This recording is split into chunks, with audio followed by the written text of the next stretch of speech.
Hi, and welcome to the Cornelius Seed Podcast. Thank you for checking out our podcast. Established in 1935, we're an American-owned and family-owned independent seed company. And we're excited to partner with you by bringing you 5 generations of agricultural experience and decades of industry expertise. In our podcasts, you can expect to gain valuable and timely information to aid you in making decisions for your operation.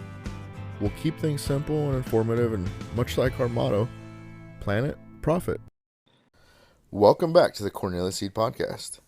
In today's episode, we'll be discussing strategies for maximizing yields in a changing and unpredictable climate.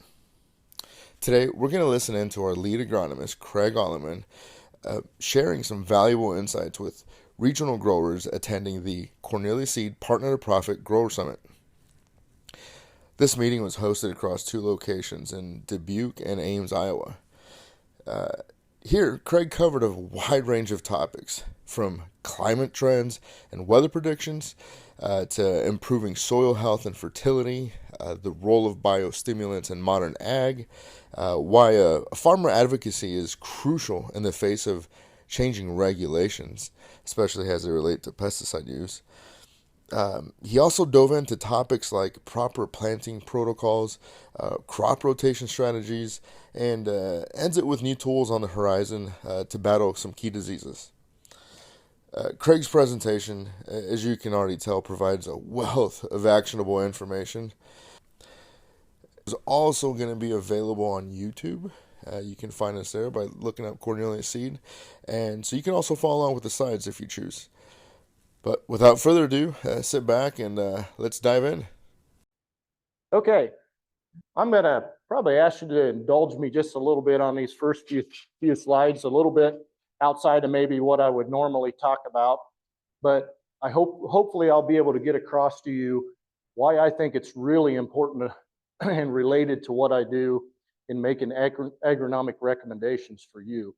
So I've always been blessed, every company that I've worked for, to work for companies that are really grower focused. So I started in 1993 in the ag business, worked with growers that entire time, and every company that I've worked with, I can honestly say is really, truly focused at what is the best for their customers. Probably one time in there for a year, I worked for a company that was not, and I didn't work for them very long, okay? Cornelius is particularly conscientious about that. A lot of the decisions that we make behind the scenes, may not be the most profitable for Cornelius, but they know it is the best thing for you guys. And that's the reason we make those decisions, because that's how we choose to do business. And we know for us to be successful, you have to be successful, and we have to be very genuine with it. So I'm going to talk a little bit about the climate debate, starting out here. You guys probably have seen this, some of these models here. This shows, they call this the hockey stick model. And when we talk about, global warming, or as I mentioned, the debate on climate, because is science ever settled? No. We got a lot of heads shaking no. If science is settled, it's not science, right? It's somebody's political agenda, basically. So when we talk about the debate of climate change, this is recorded temperatures. So when we first started being able to record temperatures, we were really cool from 1880, and then we started getting warmer on recorded temperatures. So they say, well, that's the Industrial Revolution. Man is causing this. This takes us back to the 1400s here, okay? So we have to have science involved in this, and we're taking ice cores, beryllium. There's different scientific methods that they use to get cores in the icebergs in the Arctic, on the ocean floor, and things like that. So we have to have some faith that this is accurate. The yellow one, this was an earlier version, and this version has that hockey stick model in there. Okay, so as they updated the science of this, and we don't know if it's accurate or not. We believe it is. We have to have some trust that it is, but we continue to study it is the point, and we continue to debate it, and it's never settled. But some of these models, when they took out some of what they thought were errors in this, would show that the temperatures there in the 14 to 1500s were quite a little bit warmer than it is today. So we're not living in the hottest period in history. We're living in the hottest period in what we know of history, which is always really just a short window, right? And we think we just know everything, and we think everything's happened in our lifetime, but it hasn't. So the other thing that will happen a lot of times, I thought this was really interesting. So this is in Australia, and this is a model from the 5 capital cities in Australia, and it shows that the temperature is rising, right? Not really surprising. You pack everybody into a city, you have a lot of industry in there, a lot of people there, and your temperatures are going to be different than they are out in the countryside. So this is the rural model. So temperatures out in the countryside in Australia, there's fluctuation like there always is. It really hasn't changed much. So just looking at things differently makes a lot of difference in how you're seeing things. This I thought was quite interesting. When they take these long-term, and we're looking here, 45,000, 450,000 years ago.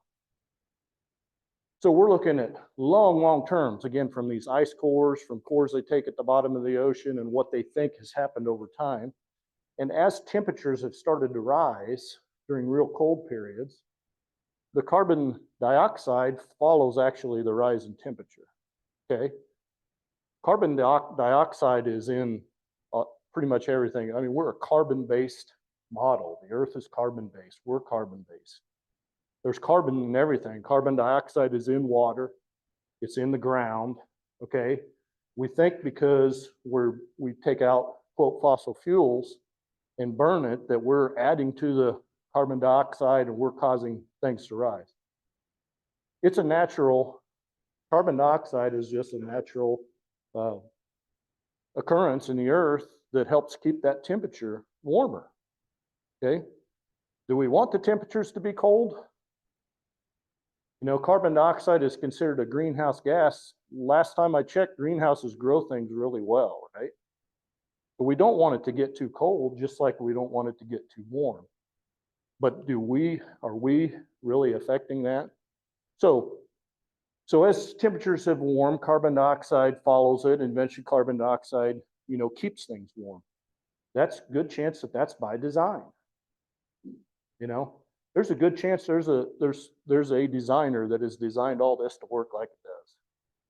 Good chance it probably didn't happen by accident. Okay? So this is the big determiner of our temperatures. It's the sun, right? If the sun goes bye-bye, we go bye-bye the next day, or however long it takes to get the actual energy from the sun to Earth, okay? This is what controls our temperatures. We do know that the sun has cycles, and this one here, every 11 years, there's cycles in the sun, in the activity of the sun. They're measuring this in sunspots, but it's just cycles that have always occurred. You're also seeing here this 88-year Gleisberg cycle. If this cycle continues to hold up with what we think it's done in past history, then we're due for a really serious drought, either 23, which we know, well, either 23, 24, or 25, okay? So we're in an El Nino pattern right now. It's probably not going to be 24. It could be 25 if this pattern holds up to be true over time. I'm hoping it was 2023.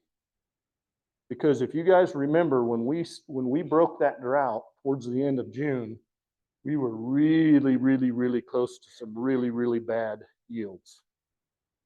We had a really serious drought going on, and we broke it just at the right time. Okay, so I'm hoping that was our Gleisberg cycle. If not, 2025 is what we look at for that potentially going to happen. Okay, this is just another example of other cycles. These things have always happened on Earth. It gets warmer and it gets colder, and they're usually a result of the sun. All right.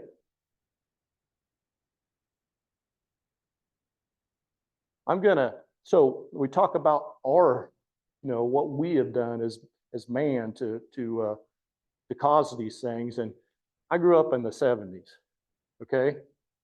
I mean, I remember Elvis dying, you know, but smog is something that we saw on the news every evening. Anybody else remember that in the 70s? That's all the news could report, is what the smog was like in Los Angeles. That's not a good thing. That's a man-caused thing that's not good. Would we want that to happen forever? Did we do anything about it? We'd still be seeing these if this occurred a lot in the US, wouldn't we? We'd be seeing it all the time on the news. So this slide shows, and particularly, you know, this is the big one here, is carbon monoxide, you know, from running cars and trucks and not having them clean burning like we have today. And look what we've done with those levels, okay? So we recognize something that's not good to the environment, and we, you know, nobody wants to live in that. We have done our part already in bringing down this, you know, the effects of what man is doing in the environment. This is an interesting one from your agronomic perspective. The green line is sulfur dioxide. Where did that used to come from when it was at higher levels? Coal burning plants. Yep. Evil acid rain from coal burning plants. So we develop scrubbers, we scrub the smokestacks, and we don't put sulfur dioxide into the air like we used to. Now we have to apply it to our crops because that was feeding our crops, right? You know, it was free and we always had it. Sulfur is going to leach down in the soil, so it doesn't remain there. We need to add sulfur every year. So my argument here is we've already done the common sense things that we need to do to keep the environment clean. Okay? Why should we care about that? I mean, we just go on happy and doing our farming and nobody's going to ever bother us, right? Not going to be any regulations. Nobody's going to tell us what to do. Okay? Did anybody see this one during the last World Economic Forum? Yeah. So this is not just some radical out there. This is the World Economic Forum. I don't agree with it. I don't like it, but it's out there. Okay? This lady thinks that farmers should be prosecuted for ecocide, just like war criminals. And she spells out farmers, fishermen, and energy production. That's her big evils in the world. Did you ever think that you would be considered evil and part of the problem in the world as a farmer? Farmers have been pretty well respected, haven't they? Okay. Now, I tell you these things because I see a future, if we don't start standing up and speaking and pushing it back against some of this stuff, where I'm not going to have the tools that I need to recommend to you to manage your operation like it needs to be managed, to produce the bushels you're going to produce and to be profitable. Okay? That's where it fits into the agronomy part of things. Okay, I'm going to flip this a little bit into agriculture, and I promise you we will get to the hard agronomy slides here before too long. I'm going to whiz through these pretty quick, but this is what I grew up with, was conservation agriculture. Does anybody remember this? Because we're not calling it this anymore, right? Anybody remember it? Kind of was coined in the 90s. And conservation agriculture is a great thing. Show of hands of anybody who took their farm over from a previous generation in their family. Anybody? Been passed down? Is anybody going to pass it down to their kids? Drew right there is going to take over our family farming operation. Okay? We have an investment in our land. We are always going to take care of it way better than anybody who doesn't have the slightest idea what we're doing out here. All right? We naturally are going to conserve our land. I don't know what the problem was with conservative or conservation ag, but I do want you to focus on, these are the tenets, you know. These are what they say that conservation ag was started.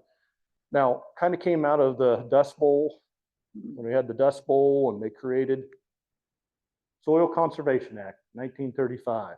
And these are some of the things that came out of that and eventually moved into the conservation ag as an umbrella. Okay, there's some awesome things here. terraces, contour farming, leaving the residue on the top of the ground.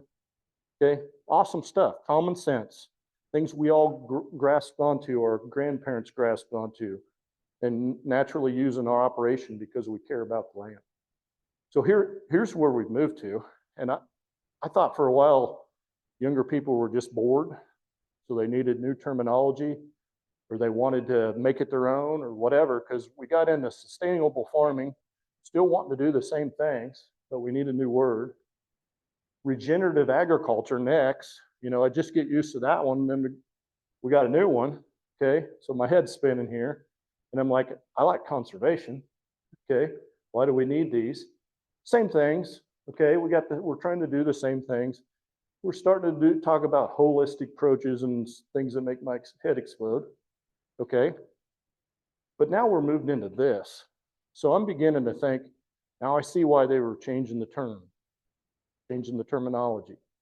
They had an idea in mind. Now this is my conspiracy theory telling me this, but I'm getting back to why does this mean something to us? Because they want to do kind of the same things, say things really good, but now we've got recommendations.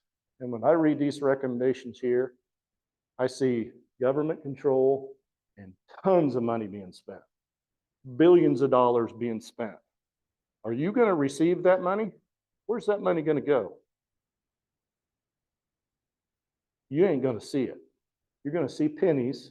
They're going to be telling you they're doing these things for the farmer, and there's going to be fat cats in the middle that are making billions off of this. Okay? This is why we need to stand up, I believe. So, how about organic farming? Where does it fit into this? We got some great organic farming going on in this country. Some of the most greatest inventions. It's unbelievable the yield we're pulling in without using chemicals and fertilizer. Okay, we work with some great organic farmers. Where are they going to fit into this? Are these people going to like organic farming? They don't use the evil chemicals, right? They don't use chemicals, but they use intense tillage. Okay? So the same people that don't like chemicals, don't like conventional fertilizers, they do not like tillage either. Okay? So we're going to be all in this together.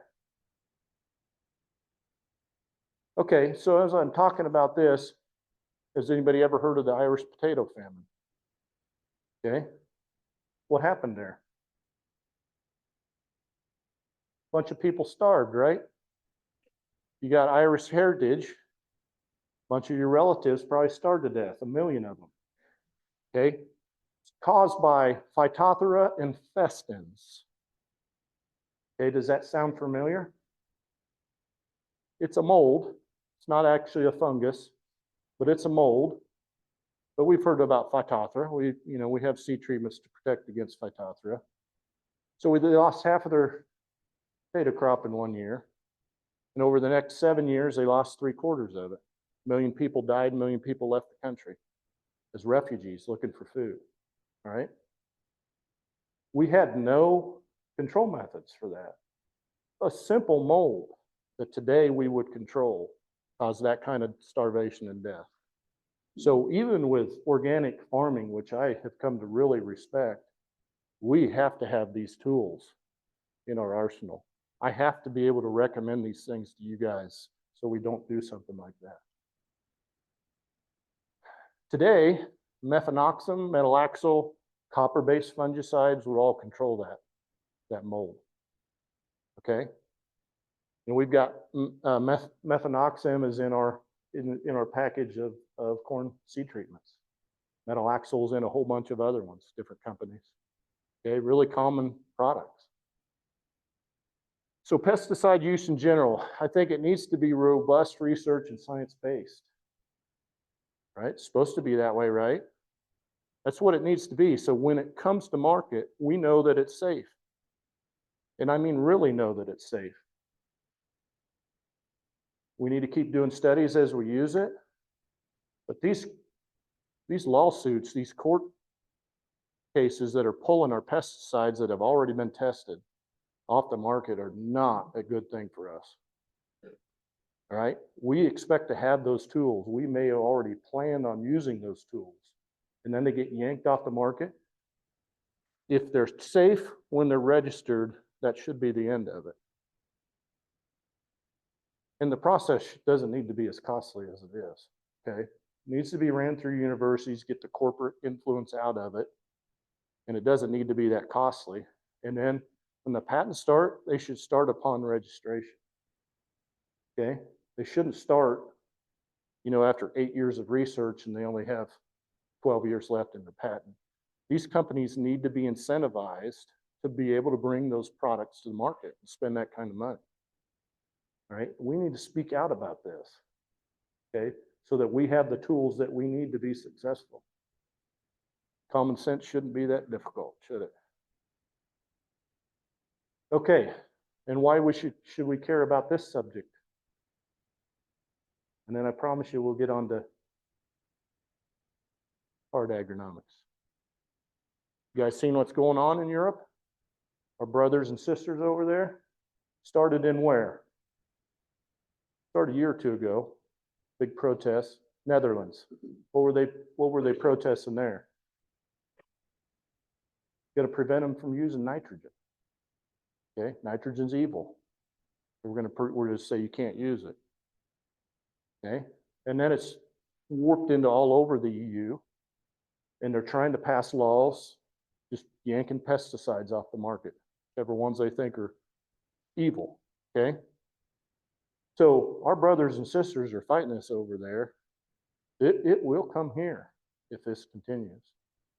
All right, we sit over here and we think we're insulated from it. We're not.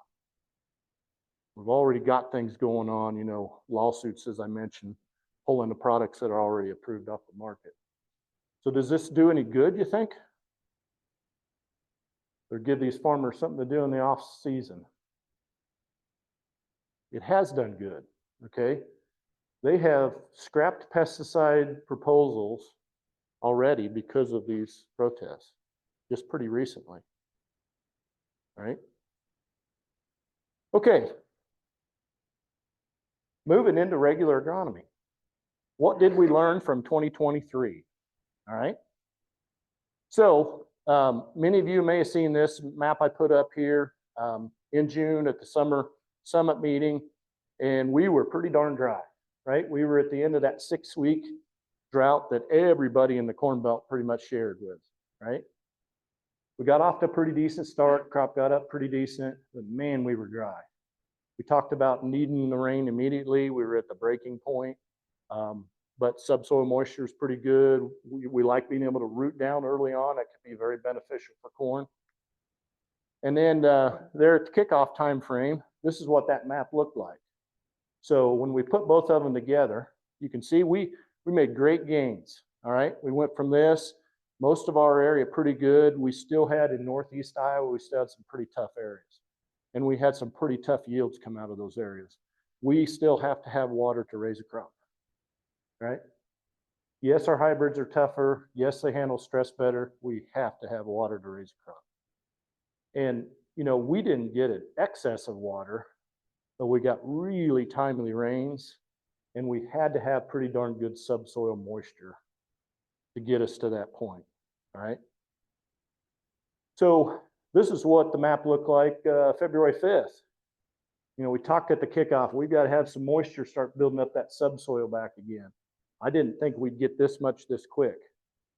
We had we really started getting rains in some areas around Christmas, kind of kept feeding it, and then we got that big system come through in mid-January. So we look back here at, this is the subsoil moisture that we talked about at post-harvest meetings, all right? We realized we're in some pretty dire straits, really. We got fed in most areas. We got fed into having a decent crop.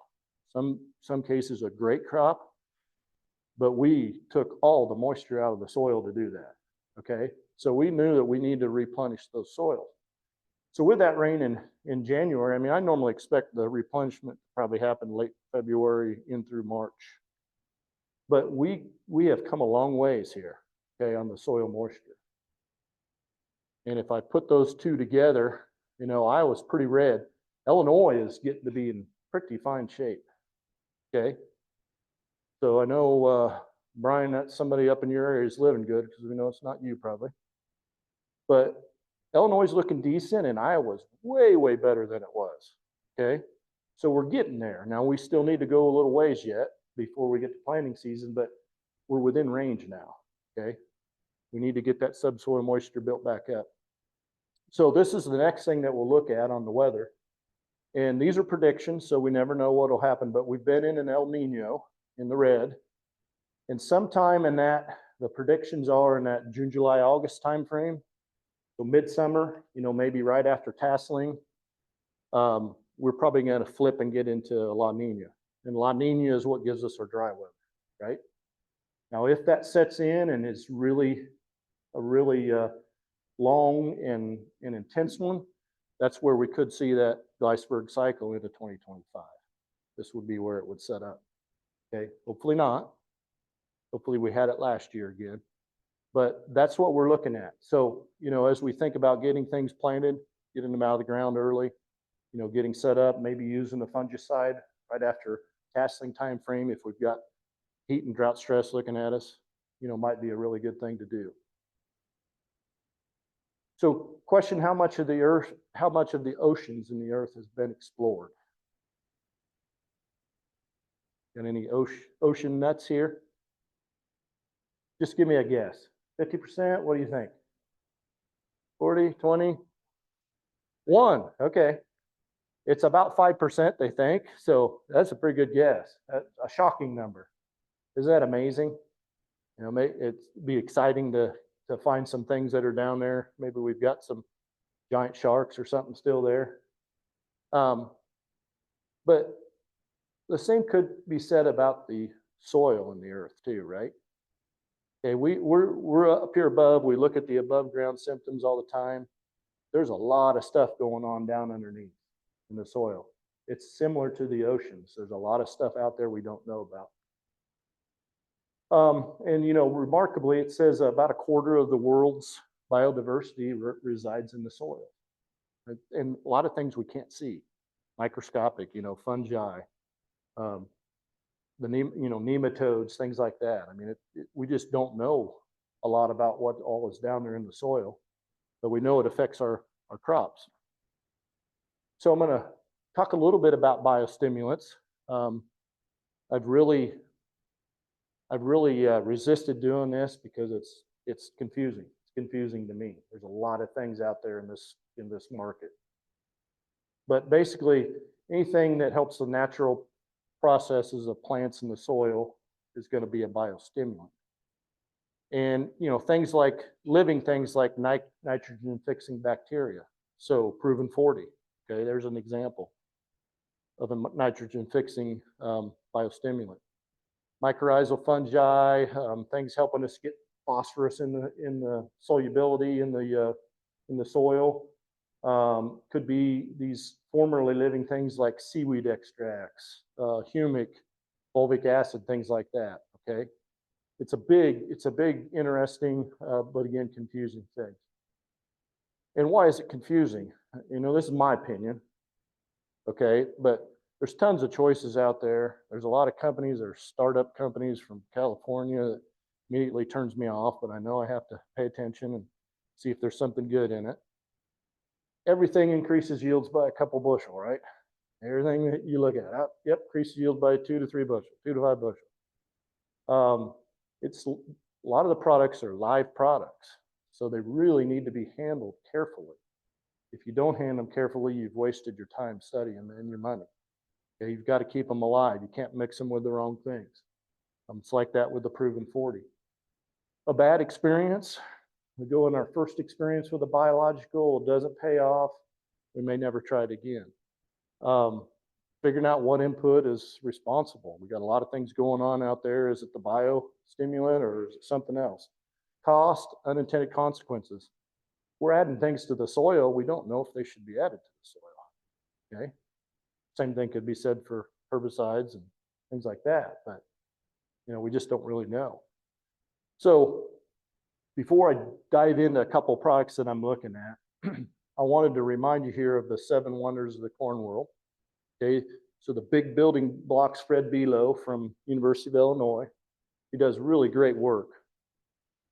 Puts these things together and shows additive effects and, you know, what's responsible for my yield.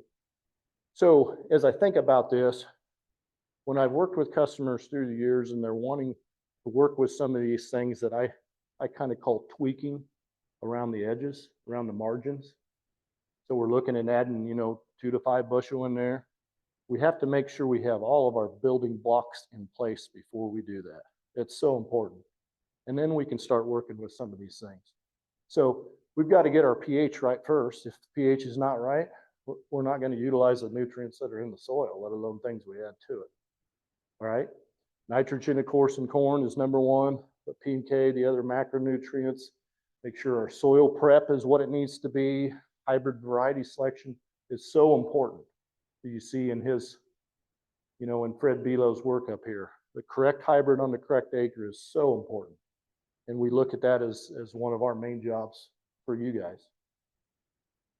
But micronutrients are next. Timely planting, we'll visit this a little more in depth. Minimize weed competition is still way more important than tweaking around the edges. Seed treatments are becoming more and more important. Foliar fungicides. You know, when he talks about growth regulators here, he's really talking about foliar fungicides that he's working with. And he is getting some good results.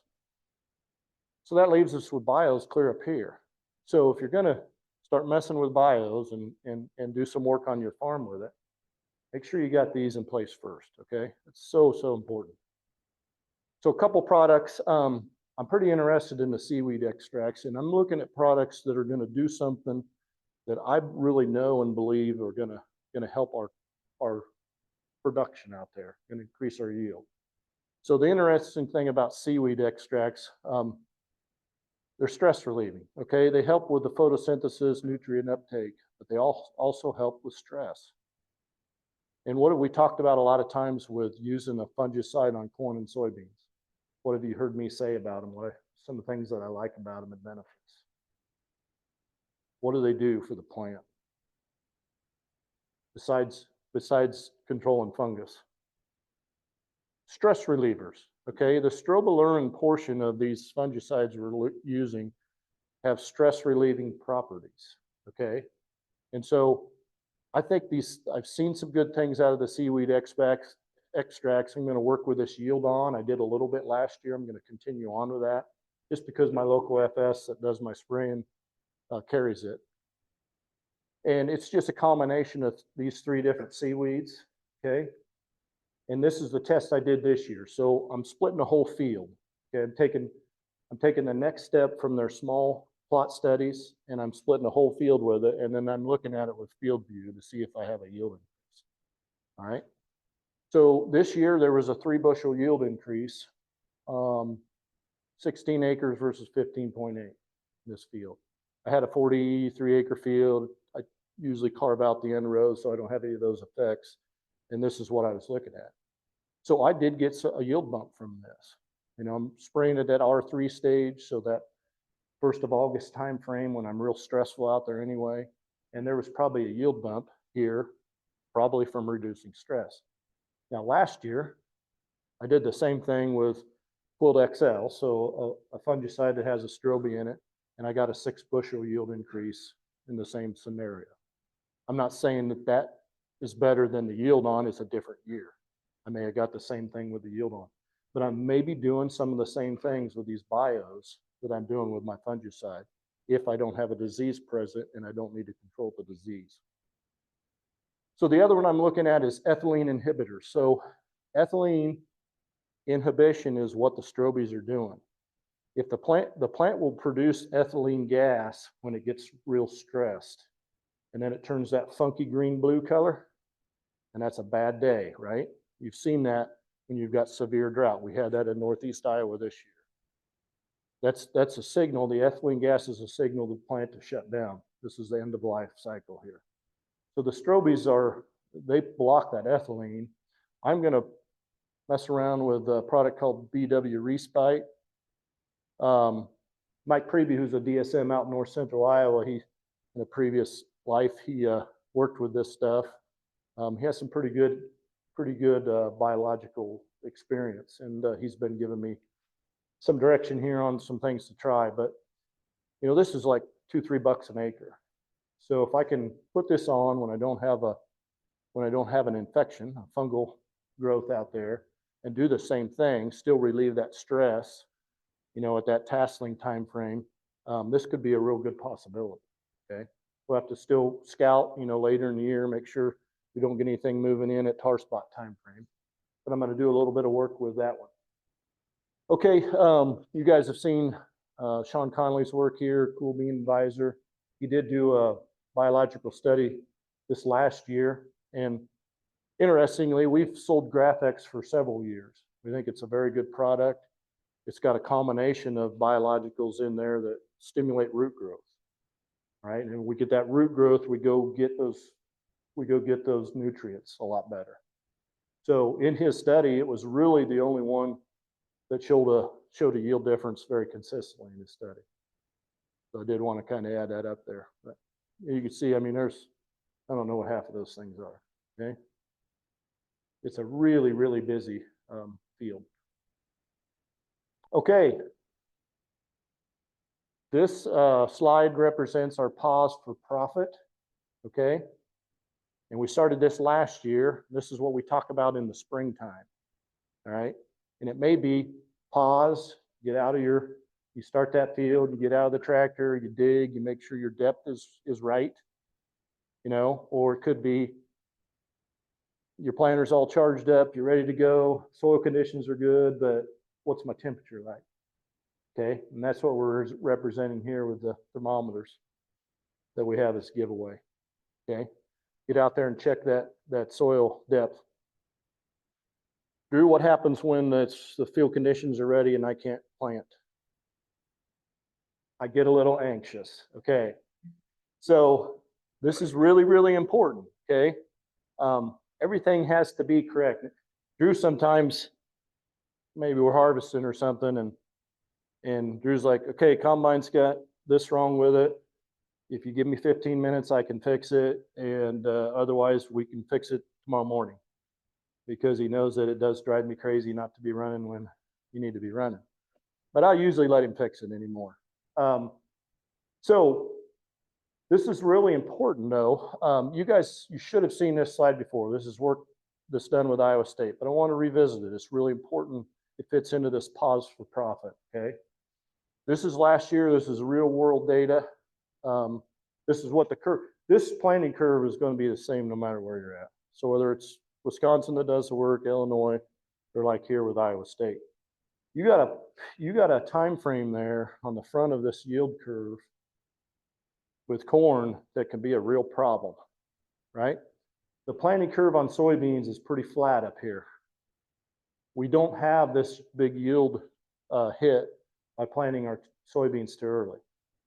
And I've been a big proponent of early planting soybeans, but if we lose some population with soybeans, who cares?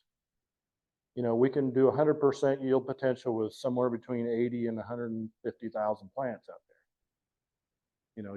It can be different by year as to what we really need for that full potential, but beans will really make that up. And in a corn plant, and the precision program showed that the 24, 48 hours, that emergence that's behind, and how detrimental that was. I will argue, and you guys have seen me show a lot of information, it's not necessarily that plant was in dry soil or a different depth or whatever. Why did it come up 24 hours or 48 hours later? A lot of times it's got imbibitional chilling, it's got cold injury, it's got a soil-borne fungal disease. There's a reason why it emerged late in a lot of cases. With a corn plant, if it gets dinged by those three things early on, it's never going to be the same plant, all right? It may be a 50% yield contributor. It may not put on any. Not so with soybeans. We can frost soybeans off. The axillary buds activate at the cotyledons. The plant's almost 100% yield, okay? Two different crops that we're dealing with. So with corn, we really have to watch this. Now, this is what we saw last year. we tried to do a real careful job of getting away from the imbibitional chilling. So we recommended planters shut down in that early April planting time frame, and I think we did a pretty good job of it. And I didn't see much for imbibitional chilling. But because our weather forecasts are so accurate in this day and age, we had cold weather set in that was not predicted. We thought we'd get by the imbibitional chilling, we're good to go. Well, it got cold on us, okay? So we had a lot of this leafing out under the ground that's just cold injury in that corn. And we lost stand because of it. So at the risk of getting Drew in trouble, because this field is on Drew's landlord lady over there, and she probably hasn't seen this, but we planted a few fields after we got done with soybeans early on, like 13th, 14th, 15th of April. And those pictures, a lot of those pictures I just showed you are from those fields. So we had, same soil type, same hybrid. These are the comparisons planted on the 4th of May, which is when we got back in, okay, after that cold weather, and the 14th of May is when we did our initial planting here. We lost 21 bushel to the acre. Now, I'm not blaming Drew because Drew was planting on the recommendation of his local agronomist. And we didn't plant a lot of fields. We didn't want a lot of eggs in that basket, okay, because we knew there was some risk. But that's real world, what can happen if you get too early with corn. I thought the early planted stuff was going to out yield the later stuff. I mean, it came up, the roots rooted down good. It took that early drought better. I thought, man, this stuff's going to roll. You can't make up population in corn. You can in soybeans. The soybean plant will do it itself. You can't do that in corn. Got to get off to a good start. Different hybrid, different fields, same soil type, same thing. So a couple fields where I did that comparison. This will alter my decisions in the future, in the same situation. All right. Early planted soybeans, related to that, I've shown this slide already, but the farmer here in blue planted on April the 10th. I'm a big believer in early planted soybeans. Get to the V3 stage by that magical time frame in June when the night length is correct, and you're going to flower on the front side of the summer solstice instead of the back. It's going to give us an additional 2 weeks in the R2 stage, which is flowering up and down the plant, and on average an additional 2 pod producing nodes. There's nothing magical about it. That's what gets us that yield in this program. And I always say there's one thing, but then people have told me that there's actually 2. What's my favorite part about early planting soybeans, if you've heard me talk about it? What's that? Yeah, and what I was looking for the first time I asked this was it's free. Doesn't cost you anything. I'm thinking that's a big thing, but as you guys remind me, my favorite thing is it keeps me out of the corn planter when I shouldn't be in it. Right, Drew? Yeah. So it's a great program. Now, the neighbor here, this farmer is custom farming those fields there. I'll tell you that the yield history is pretty similar, okay? Now, it's Cornelius here versus not Cornelius. I expect to get more like 3 to 5 bushel, not 5 to 10 or 5 to 10 to 15 like we did here. The only major difference here is the early planting, okay? It's a wonderful program. Okay, I'm going to show a few slides here from the University of Illinois Research Farm at Monmouth, which is right across the road from where I was born and raised. Now, I'm showing them because I don't see these published. Okay, I'm on the steering committee there, so they send me this information, just different trials that they do through the years. So this one has been very interesting to me for about 3 years now. I'm moving about 6 fields. Drew and I are moving about 6 fields into this rotation. But we have always known a couple of years of corn, the soybean yields are going to jump up, right? We were in this 50-50 rotation forever, for decades. And then we started working on that rotation where we do a couple years of corn and our bean yields increase. Well, we're breaking a cycle of some sort, whether it's soybean cyst nematode or disease or whatever it is. But I don't even know why this study started, but they started doing 2 years of soybeans and then follow it with corn. Just the same thing we were doing with a corn bean. Now they're doing bean corn. And they're getting this kind of a yield bump here. So this is 2022 here. 18 bushel. And you'll see here they've got 5 years worth of continuous soybeans. I'm not recommending that system, okay, but they have this in the mix. And then here, this is the first year soybeans in this mix, and this is year 2 in this mix. So we're just a bushel off on that second year of soybeans, which if we're doing this rotation, we're going to have that. Needs to be pretty close. That's margin of error there. So we're not losing yield on that second year. 2023 results, same thing. We're still getting a big yield bump. Okay. This is corn yield following 2 years of soybeans, and this is your corn soybean rotation. So we're getting a 10 bushel yield bump in this rotation. Plus we're getting a yield bump with the soybeans following 2 years of corn if we're doing that rotation. And here, I mean, we're actually even higher yielding in year 2 here, but still within margin of error. Again, I don't know why this continues to happen, but I'm not recommending that rotation.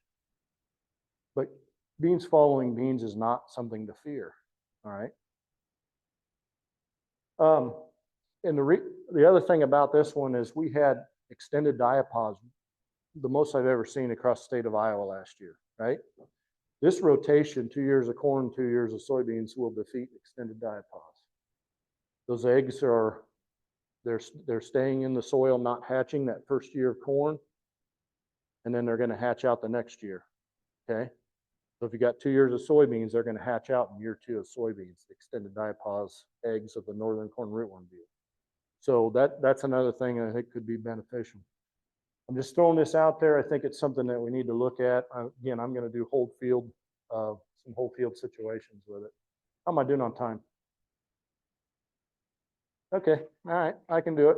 Maybe. I don't even know where I'm at exactly. Okay, I'm not really looking at rotation here.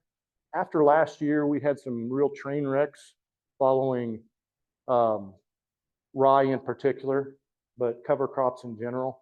And I'm not downplaying cover crops. They definitely have their place. But I am pointing this out. This is kind of what we saw. So here we got corn yield following, corn yield in the regular situation, no-till and conventional, but following that rye. It just dried the ground out so much. Okay, so we really need to be aware that that could be an issue. Maybe we terminated a little bit quicker than we normally do. But same thing happened here with soybeans, not quite as great for sure. Normally, I wouldn't expect there to be much of a yield drop here at all. I'm pretty in favor of this. I've never been in favor of corn following rye. I just haven't. Okay, this is my last slide. So we've been kind of teased here lately with a new seed treatment. Okay, and this is from Syngenta Seed Care, which they are the company that most of our products come from. And they are probably really the only player that's really has a robust research program currently for soil-borne or soil seed treatments. So this would come right on the seed. The product's called Timerium. It's not for sale yet, but I don't follow Syngenta lawyers, so it doesn't really matter what I say, I guess. Probably going to be available in 26 full scale, maybe in a little bit in 25. On soybeans and then 27 on corn. But the reason that I'm excited about this is, the main thing that they were going after with this is nematodes, okay? This has excellent activity on soybean cyst nematodes. Are soybean cyst nematodes an issue for us? They are. Okay, soybean cyst nematodes are a huge issue for us. We farm in good enough soils that we don't see the visual symptoms above ground a lot of times with SCN, but it's there. And our trait, our control methods that are bred into the plant, the PI88788, is really rapidly not working. Okay, we've got a few more P-Kings on the market that work better, but this is really going to be a great thing in the soybean. Realm for the control of SCN, but it also has some activity on some diseases, okay, which is a really interesting thing with a nematicide. They went after it with a nematicide as a nematicide. Of course, they always test it for everything else, but on the soybean side of things, it's showing some control on white mold. Not a season-long thing, but if we can get early season white mold, get a little bit of control there, and then spray a fungicide a little bit later, closer to that fungicide window that brings us yield because of stress reduction, that could be a big thing in the soybean market. It will likely replace the Saltro in our mix because it does control sudden death. Okay? Every bit as good as Saltro, it looks like on the studies that we've looked at. So we just bring that into the mix. We're still getting the SDS control and we're getting SCN control. That's huge.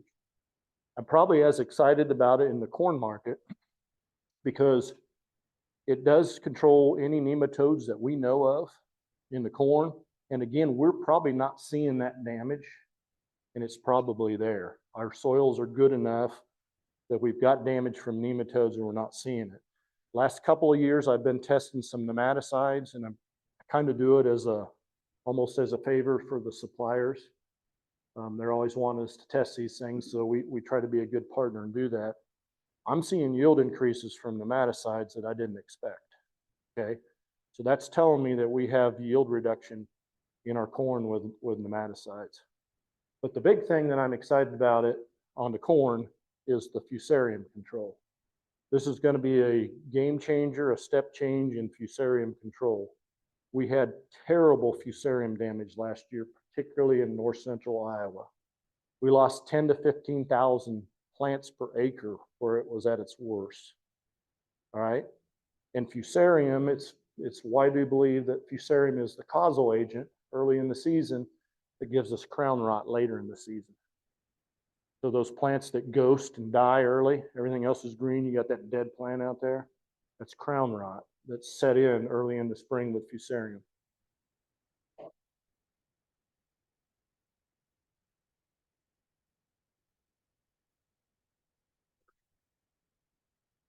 It's actually actively controlling them. So it works on the SDHI area in the nematode, which, if you think about it, the newer, really long-lasting fungicides are SDHI fungicides.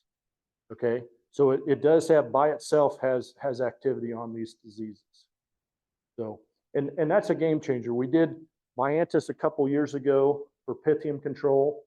And, you know, that's our #1 soil-applied fungal disease, in my opinion, in our area. Fusarium is #2, and it's really close behind. So to have this kind of, you know, activity on fusarium is exciting.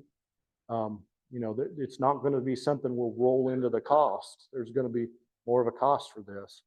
I think in the work I've done last couple years, it's worth it, you know, to get those nematodes controlled as well. So, but it will be an offering that we'll have, and we're very excited about. I believe that is it. Are there any questions? I'm out of time. Okay. Thank you. Got a question? Yes. Uh-huh. Yeah. So you'd have to be real careful. The question was, what about the white mold coming into second-year soybeans? You know, #1 on the disease triangle, if you don't have the environment, it may not be a problem. But if you know that pest is there, this may not be the rotation for you, okay? We used to worry about brown stem rot, beans on beans, in the 80s, 90s. And then we mostly got resistant beans to brown stem rot, so we didn't worry about that. But if you have a buildup of a pathogen like white mold, that might be a situation where the corn or a bean rotation is not a good idea. Unless you're pretty comfortable, we can control it with other things. So, and you know, a fungicide for white mold is probably that's probably 2 applications to really do the job you need to do. So, other questions? Okay, thank you for your time, Brian. Thanks for being nice to me since my mom's here. Appreciate that.